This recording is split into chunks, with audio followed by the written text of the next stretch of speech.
শুভ সকাল। আজ শুভ সোমবার, 27শে অক্টোবর 2025। আজ ছট পুজো। এই পুজোতেও আমাদের খুব আনন্দ। আমরা নিজেরা কিন্তু নিজেদেরকে খুব ভালো রাখব। এই ভালো রাখার নামই কিন্তু জীবন। নিজেকে আনন্দ রাখার নামই জীবন। কখনোই ভাববো না যে সামনের বাড়ির লোক কী ভাবলো, পেছনের বাড়ির লোক কী ভাবলো, কে কী ভাবলো আর কে কী ভাবলো না, সেই দিয়ে আমাদের কোনো কাজ নেই। আমরা নিজেদেরকে ভালো রাখবো সব সময়। নিজেদেরকে যা যা দরকার, নিজেদের সাজার দরকার হলে খুব সুন্দর সেজে গুজে বেরিয়ে যাব। কোথায় বন্ধুদের সঙ্গে আড্ডা মারতে গেলাম, কোথায় কাজে গেলাম, সব কিছুতেই আনন্দ খুঁজে পাবো। সে আনন্দটার নামই হচ্ছে জীবন। প্রভাতী চর্চায় সবাইকে স্বাগত। আর যাদের জন্মদিন তাদের জন্য রইল আন্তরিক ভালোবাসা। আজ কবি চন্দননাথের কবিতা নিয়ে চলে এসেছি। একটু মাঝে মাঝে কবিতা চর্চাটা ভীষণই দরকার। কবিতার মধ্য দিয়েই তো সব কিছু। গান গাইতে হলেও একটা গানকে প্রথমে কবিতা আকারে পড়ে নিতে হয়, তারপরে গানটা সুর বসিয়ে গান গাইতে হয়। চন্দননাথ ছোটবেলায় কেটেছে বর্ধমান জেলার বিদ্যানগর গ্রামে।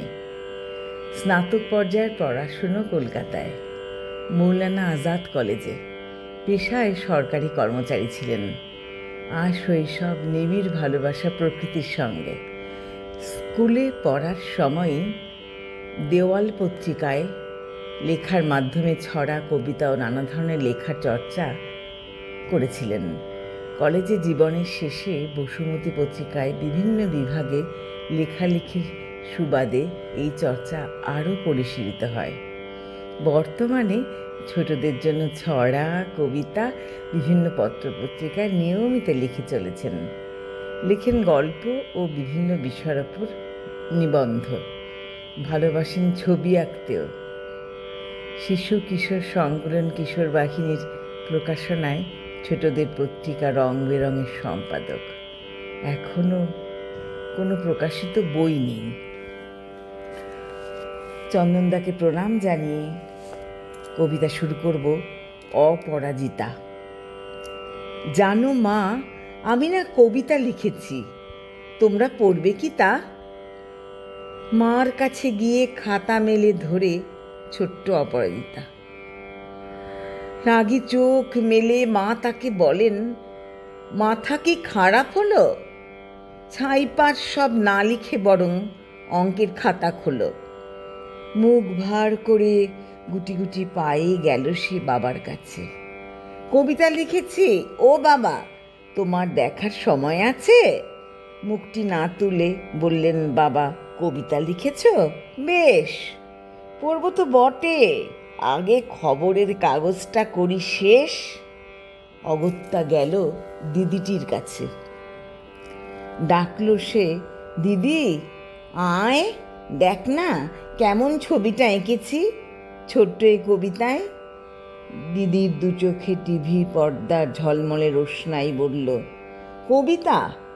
তুই লিখেছিস? কবিতা না, ওটা ছাই। অপরাজিতার চোখে ছলছল, বুকে কান্নার ঢেউ। তার লেখাই প্রথম কবিতা দেখল না পড়ে কেউ। একা ঘরে বসে সামনে তাকালে মালাতে সাজানো ছবি। স্নিগ্ধ দু চোখে রয়েছেন যে সহজ পাঠের কবি। কবিতার খাতা মেলে সে ধরল, ঠোঁট দুটো থরথর। বলল, ঠাকুর, কেউ না পড়ুক, তুমি এ কবিতা পড়ো। কি জানি কি করে কি যে হয়ে গেল, কি জানি কি করে কি যে হয়ে গেল। এই কথার সাথে সাথে রবি ঠাকুরের মালা থেকে ফুল ঝরল সে খাতাটাতে। মনে হলো তার সামনে দাঁড়িয়ে বুঝি রবীন্দ্রনাথ। মাথার ওপর রাখলেন তাঁর আদর মাখানো হাত।